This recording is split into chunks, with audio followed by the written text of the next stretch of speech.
Hey everyone, welcome back to the Red Path.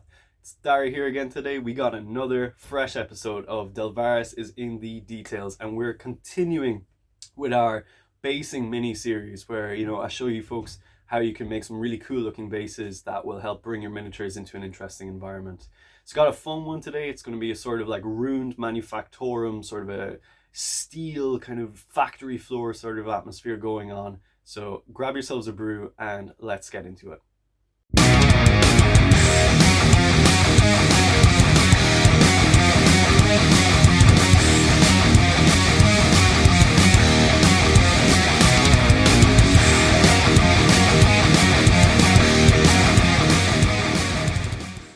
Okay, what's up? So we've got this base built here, and I'll just talk a little bit about the build before we start getting into painting. So I've taken one of the Manufactorum bases from Games Workshop and I've jazzed it up a little bit. So I've added some the tops of brushes, cut them up and made them into little pipes here. We've got some chains coming along the top as well, and I've just added a little bit of small stones and some astrogranite debris as well. And we also have a little bit of barbed wire coming up here at the back. So it's all very simple, and we're basically going to be keeping the same tone for the whole base. It's just going to be more or less kind of steel, rust, all that kind of stuff. And what we're going to do is we're going to paint it, very kind of steely first of all. We're going to put down some washes, and once we have that done, it'll be up to you if you want to leave it at that kind of, I suppose, newer look, you can. But what we're going to do after that is we're really going to add a lot of weathering, like rust and grime and things like that, just to jazz it up a little bit more. So let's get into the painting. Okay, so to start off, we're just going to put down a base coat of a very dark steel color. Now for this, I'm using gunmetal from Ammo Make, but you could use a dark steel from GW Citadel as well if you want. I think Lead Belcher would probably be a good one, or Iron Warriors. It doesn't really matter too much. I just like the finish that you get with the ammo metallic colors. It's a little bit more like true metal rather than a very shiny metal. So yeah, very simple so far. We're just basically putting down this base coat over the entire thing just to get that Manufactorum steel kind of vibe worked up. So when I was putting this base together, my big inspiration was actually the Silent Hill game franchise, which is one of my all-time favorites, and I really like the Otherworld in Silent Hill. If you've played it, you'll know what I mean. But it's got that kind of rundown factory vibe going throughout it. And I wanted to try and recreate it for these bases, which I'm working on for another army project, which hasn't quite become public yet, but it will certainly suit that kind of theme. So yeah, it's very straightforward, just getting this base coat down. And once we have that done, we're going to come back for the next step. Okay, so for the next step, we're going to come in with a fairly heavy dry brush of polished steel over the entire surface again. And this will start to add some depth to our metallic tones here. Now it's going to be a fairly heavy pass. We're going to basically make sure that we get that kind of tone going on over the whole thing. Probably do 2 coats altogether. Again, we're just, bringing out the raised areas. Pretty much everything is going to get hit with this, but being a dry brush, we're just going to leave that darker steel kind of hang out in the layers under.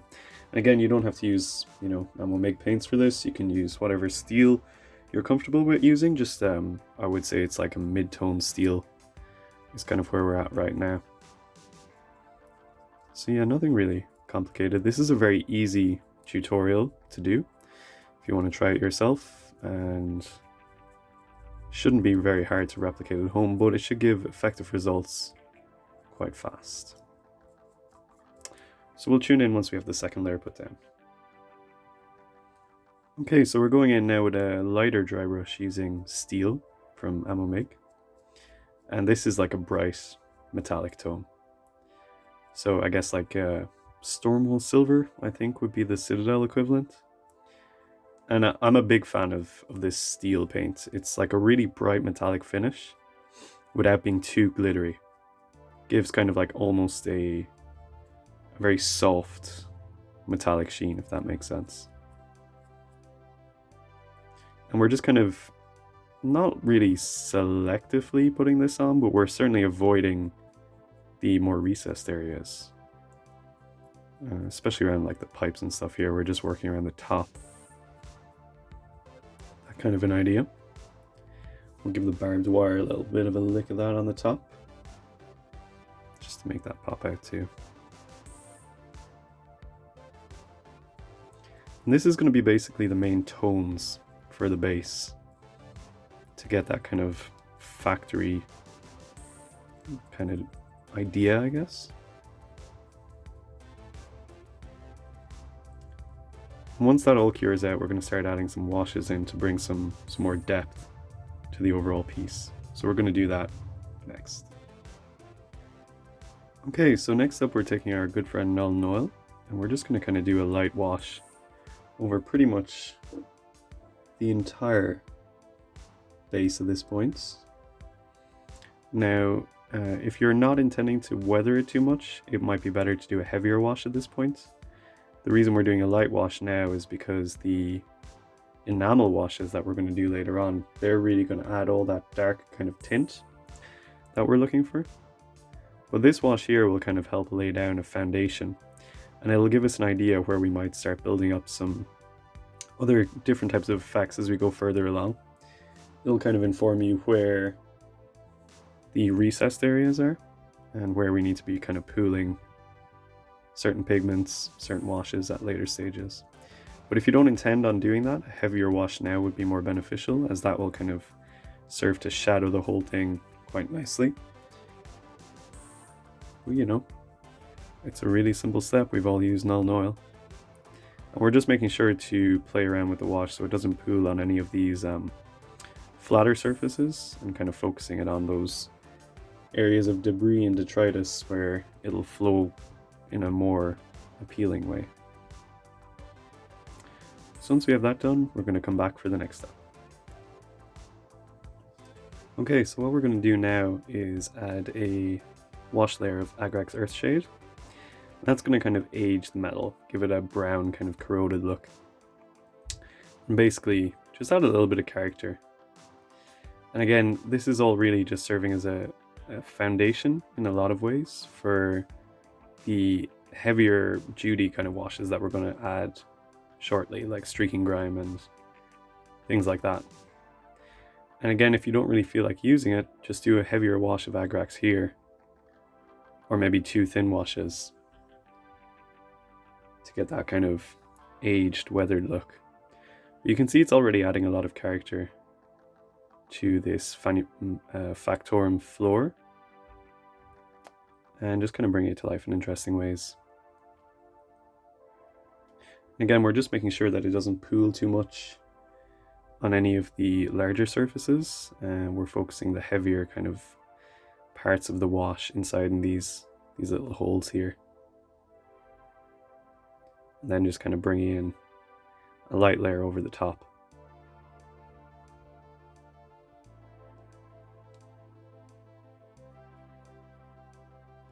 So once this is all finished, we're going to tune back in and we're going to start introducing some heavier kind of effects into the whole mix. Okay, so we've kind of finished out the basics part of this base, for want of a better word. And what we're going to start doing now is adding some effects to the overall piece. We're going to start adding some rust, some grime, all of the fun things that will push this into the grimdark. So like I was saying, if you don't feel like doing this and you're happy enough with the base as it is, it's totally cool. But we're going to jazz it up now. So we're going to start off by applying a track rust enamel wash over this whole thing here. And, you know, it's just kind of applying it like a standard wash, just giving the whole thing a nice even coating. And already we're getting some really interesting colors going with this. Now, when we're cleaning this off in a moment, we're gonna kind of do it in a semi-controlled environment, being semi-random as well.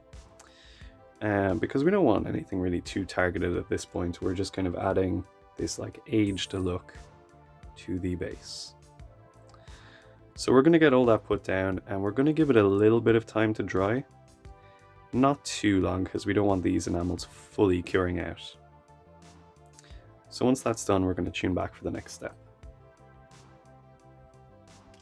Okay, so we've taken a little bit of time to let it cure out, and what I've actually done is just blasted it with a hairdryer for not that long, but you can let it cure out naturally if you want. Now we're going to take some of our artist's white spirit, and we're just going to kind of start coming in at the base in very quick dabbing motions. The key here is going to be, while we are taking off a good chunk of this wash, we're maintaining that kind of filter that it's put down. And being random here, leaving that wash in certain areas is going to be key to really emphasizing the sort of theme and tone that we're trying to set down here. So just kind of working through it, and we're pulling it off where that light is going to be hitting it the most, right? And coming in over the top like here, you can see we're just going really quick dabbing motions on top of it all.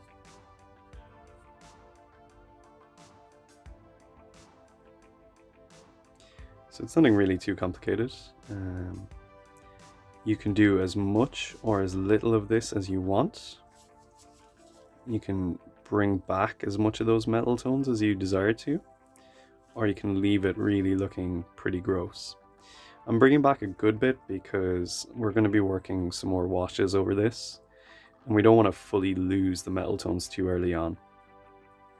So once I have that finished, we're going to come back for the next step. Okay, so next up we're going to start applying the iconic streaking grime. So for this, we are going to kind of focus on the recessed areas a little bit. And we're going to sort of start to put in a bit of a pin wash here. And essentially we're going to allow that wash to flow just by capillary action. But we're also going to kind of work in and around the rivets and some of the more shadowed areas as well. Basically,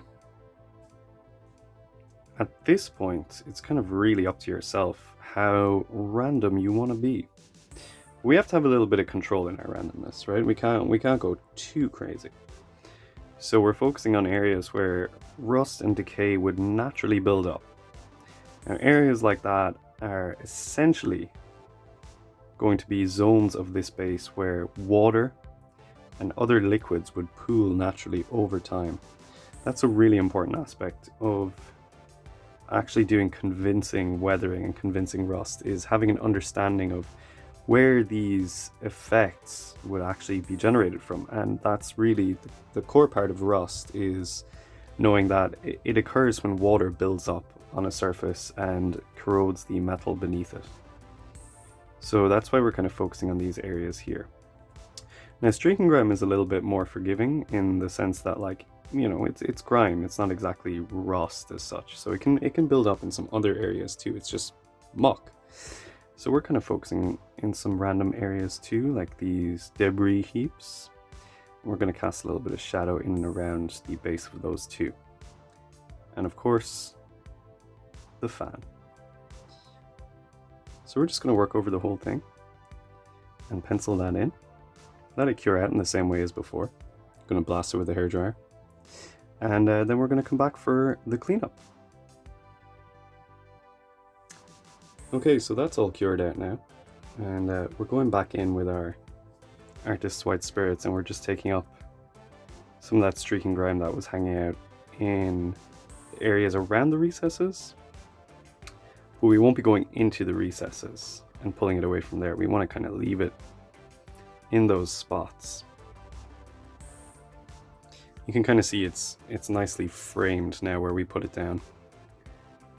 So this is a much quicker, lighter pass. We'll kind of work some into that fan again there. And just kind of very quickly go over the top like this. Not doing too much. Bringing the metal tones right back in, but keeping that grime, keeping that rust and decay going on in those recessed areas. Lovely. Awesome. So next up, we're going to start putting in some pin washes with rust effects, which is really going to start adding some interesting color variation to this overall thing. That is coming up next. Okay, so it's time to start putting in the streaking rust. Now, again, it's going to be kind of following the same principle as the streaking grime. We're working a pin wash here. We're not going to cover exactly the same areas as the streaking grime. We want some variation, but we are going to go over a lot of those areas. And you can kind of see here, we're really starting to pop some color out. We're going to attack some of these rivets, but not all of them, because we don't want too much uniformity happening.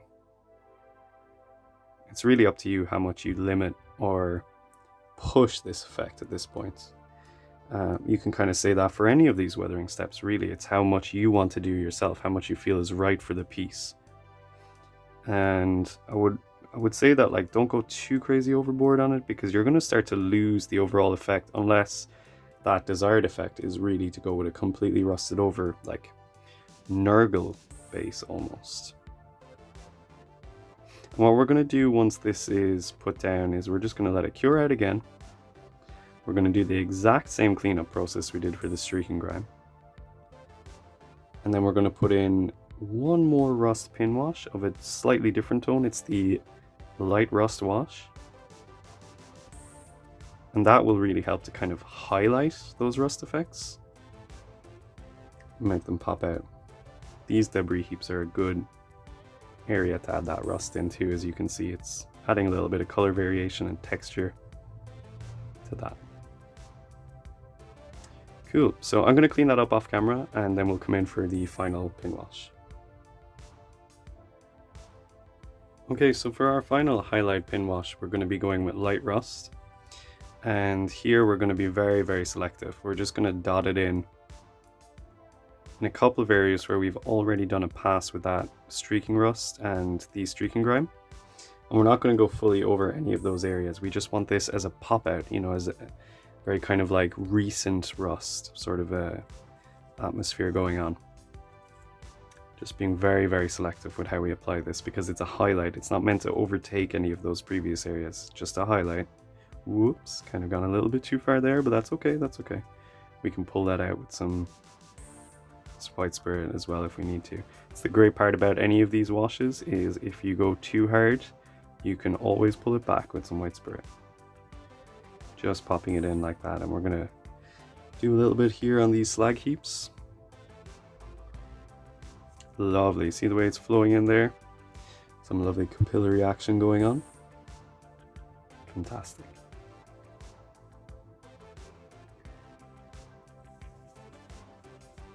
Now, the only other thing we're going to do to spice this base up is add some pigments. Just as a nice little finishing touch. Again, if you're happy with how it's looking here, you can leave it at that. But we are going to add some pigmentation effects to really sell this effect. Just going to give them a little dot in there. So again, same process as before. We're going to clean this up and then we're going to start applying some pigments.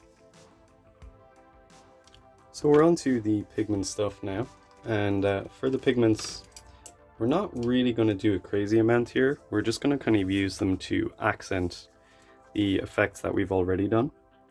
So I'm going to hit this with a little bit of a track rust pigmentation. And remember, the key thing about pigments is they will dry darker, or sorry, they will dry brighter than they go down. So as you can see here, we've got a really dark effect coming on. But once that cures out, it's going to come up much, much brighter. So when you're applying your pigments, just keep that in mind. Now we're using, this is a top tip here, we're using the Artist White Spirit that we actually laid down while we were cleaning up. And we're using that as a fixer for the pigment. So you don't have to go out and buy any fancy pigment fixer if you're already using enamel washes, because most pigment fixers are very simply just white spirit of some variety, some dilution. So if you've been cleaning up your washes with your enamels, you can just use some pigment fixer, or you can use some pigments straight over that cleanup and it will fix it down for you. Just remember, if it's too heavy, you'll get kind of a chalky effect at the end. So make sure you've given it a little bit of time to dry out before you start applying them. So you can kind of see here we're using those pigments to go into the recesses of some of these areas and add some tone and variety.